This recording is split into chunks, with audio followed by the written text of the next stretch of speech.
Je salue nos amis internautes, nos amis de la radio L'Amandier Fleuri.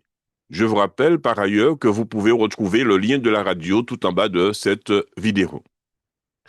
La thématique qui va nous tarauder pour cette nouvelle capsule est la suivante: l'heure du bilan, les 7 raisons majeures. Il y a des moments, mes amis, où Dieu nous arrête. Il pose sa main sur ton cœur et te dit doucement: c'est l'heure du bilan. Non pour te condamner, mais pour t'éclairer, te restaurer, te repositionner.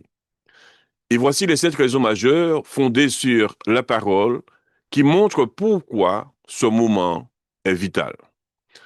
Tout d'abord, le bilan te ramène à la vérité.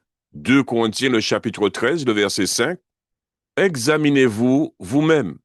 C'est quand tu regardes ton cœur sincèrement que Dieu peut commencer à guérir ce qui est brisé.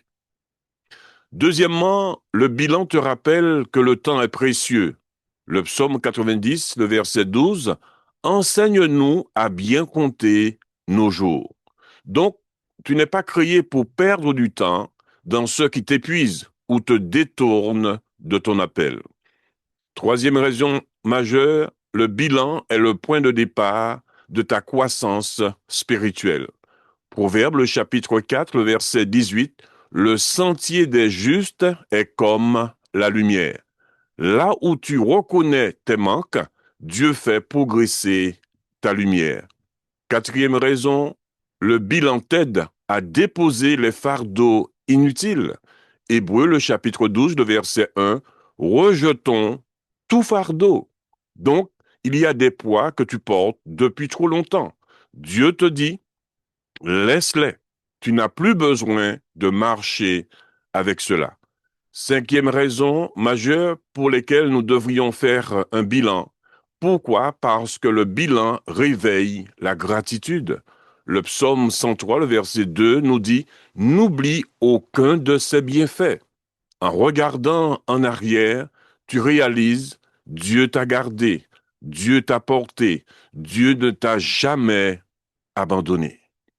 Sixième raison, le bilan clarifie la vision. Habakkuk, le chapitre 2, le verset 2, écrit la vision. Quand tu fais silence et que tu observes ton chemin, Dieu te montre la route à suivre. Septième raison, le bilan prépare ta nouvelle saison. Ésaïe, le chapitre 43, le verset 19 nous dit: voici, je vais faire une chose nouvelle. Avant de t'ouvrir une porte, Dieu prépare ton cœur.